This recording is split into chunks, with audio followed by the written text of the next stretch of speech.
Shalom. First and foremost, I'm going to give all praise, honor, glory to Yahweh, Ba'ashem, Yahushai, Ba'ashem, Rakakodash, and double honors to the apostles and elders of Great Millstone teaching, who teach in real well. And I want to give salutations to all the elect and hopeful elect and you Aki. I'm pushing this word. This is Brother Barak, and we're going to do another lesson today. This lesson is going to be about El Salvador prisons. So, and I was going to say that, these El Salvador prisoners, man, these people are jakes. A lot of these people are jakes, man.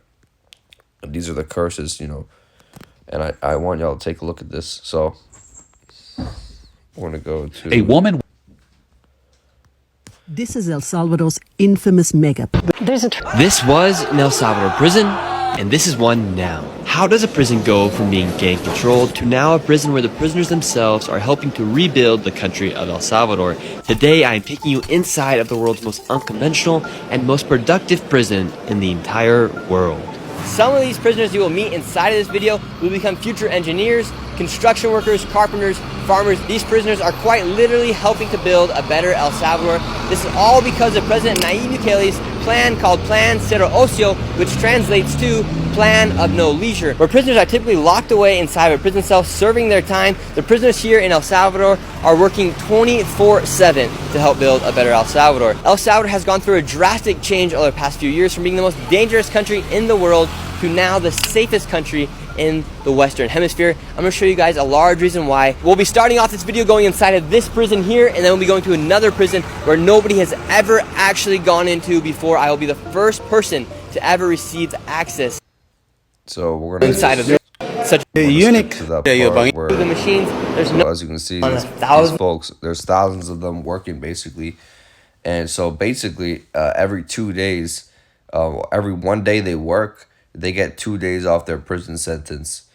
And so all these people are in these prisons, man. And, they're just working, working their asses off, man. And, these people are jakes, man. They ain't no just heathens. A lot of these people are jakes. Now, there's going to be a few exceptions. Some of them could be, terrorists and whatnot. But a lot of them are jakes, man. And a lot of these people have been to these prisons because they either killed somebody... or I'm gonna pull this one out too. Actually, the people. So this prison, sitting you have to at least kill one person. one behind the other, heads lowered, they looked like a single mass. Surrounded by armed guards, none of them dared to resist commands. Their life has changed in a day. In this documentary, we will interview one of them, one of the most ruthless gang leaders, known by the nickname Psycho. 10 minutes. You only have 10 minutes. Built in 2022, this massive prison is made up of 8 separate modules spread over 410 acres of land. Each pair of modules is enclosed by 2 separate 3-meter high carrying fits the entire... Hello, we have permission from the president. Okay, so let's pull this scripture out. This is the book of Deuteronomy 28:48. It says, "Therefore, in hunger and thirst and nakedness and dire poverty, you will serve the enemies the Lord sends against you. He will put an iron yoke on your neck until he has destroyed you." And this goes back to when Esau basically locked Jacob, in bondage, and put him into captivity, and the same thing is still happening to these other people though.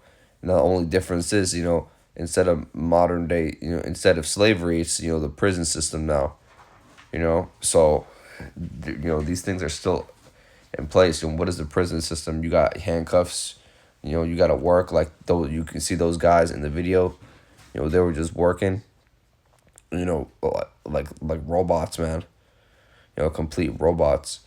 And a lot of these people, if you listen to them in the interviews, you see that they talk about basically growing up with no other option, growing up without a father, or and let me see. Let's pull this. There's a term. This is El Salvador's infamous. El Salvador. When these inmates want to go to... You want to be Is it true that to join this crime organization you need to end someone's life? Yeah. But the first one must be one of your relatives, right? Yeah, because you got to gain territory for your gang. I lost my mom, my dad, my son, everything right here because of the gangs.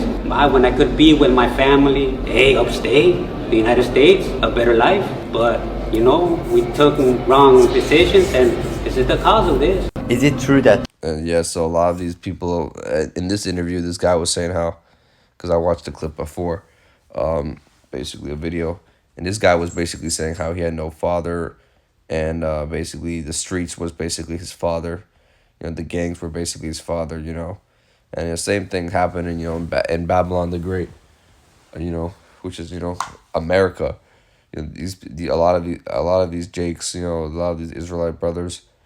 They wanna just go out and become like 2/3, go out in the streets and just act like complete menaces, robbing people, stealing people's cars, gang banging, all this shit, and that goes back to the curses, man. Let's see.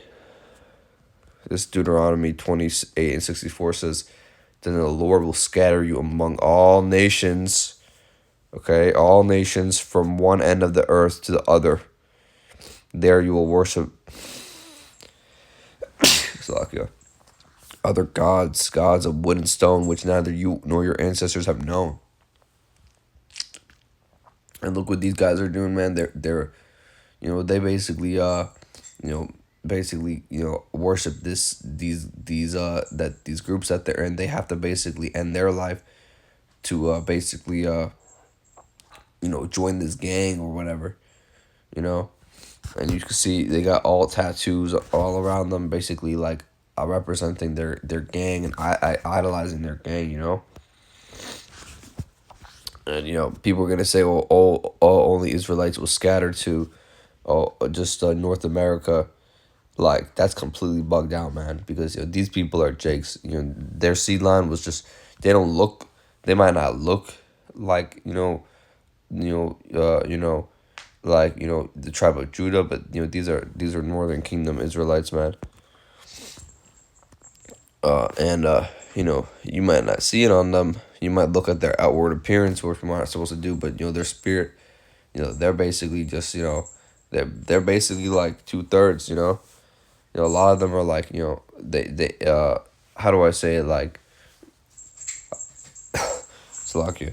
A lot of these man, they're still going through the same curses, man. They're getting locked up. They're getting basically how do I say it, like, they're getting put into their these cells where they basically have 80 people stuffed in one cell and none of them can leave for the rest of their lives, Let's see. This is Deuteronomy 28:15. And it says, "The Lord will send on you curses, confusions, and rebuke in everything you put your hand to until you are destroyed and come to sudden ruin because of the evil you have done in forsaking him. The Lord will plague you with diseases until he has destroyed you from the land you are entering to possess. The Lord will strike you with wasting disease, with fever and inflammation, with scorching heat, drought, with blight and mildew, which will plague you until you perish." Yeah, so look at this, man. These guys are smitten with madness. They're not, they don't have the spirit of Yahweh Shem Shai anymore because they've just been, a lot of them, were disobeying the Lord, man.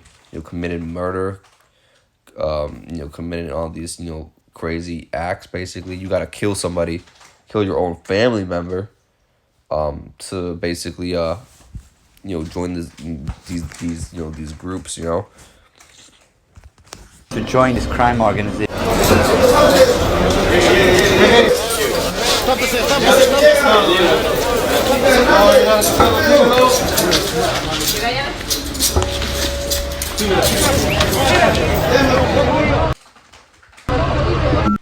Así es la comida en las cárceles. And their honesty, and so yeah, these men are basically modern day slaves because they gotta work in these factories like that. they're basically just like, they're just like robots, like droids for the government, man. Esau using them as labor.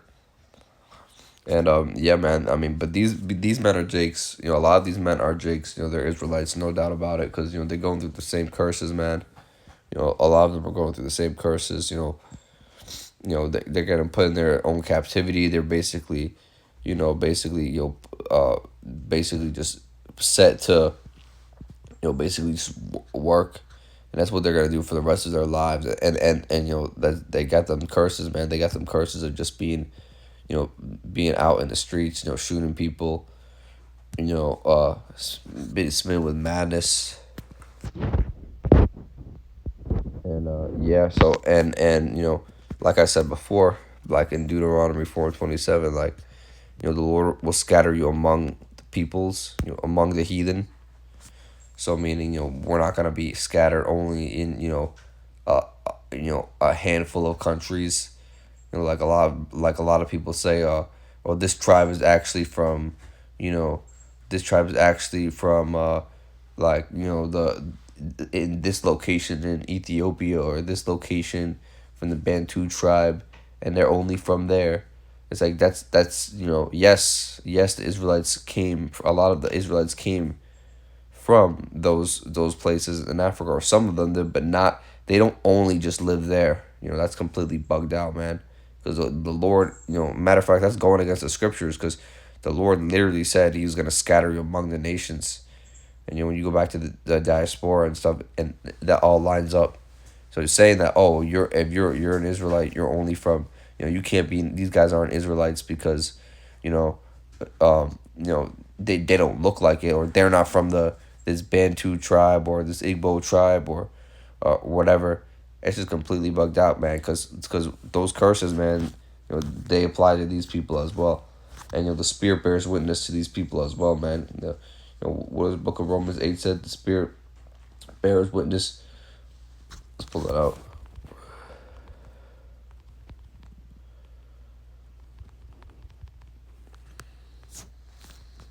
Yeah, Romans 8:16.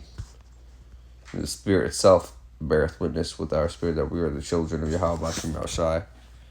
So, and these guys got this, these guys are in the same spirit, man. You can see the exact same thing. Despite the crackdown, You see the exact same thing, to these Israelites, to these Israelites in America, and you're not gonna say that these aren't our people, man.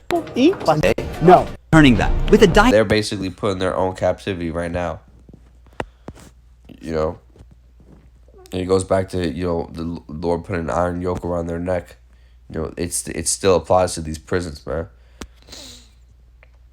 So yeah, I just want to make a lesson on that. Basically showing how the El Salvador, man, these guys are Israelites. These guys are most definitely, probably, I'm gonna say, Northern Kingdom brothers. They got the same curses. They got all these things. They do line up. The Lord scattered our people everywhere, and yeah, I hope this lesson was edifying. Straight to the point. I didn't want to make it too long, and yeah, I want to end off by saying, Call Allah, Yahweh, Bashem, Yahshai, Bashem, Rakakodash. All right, Shalom.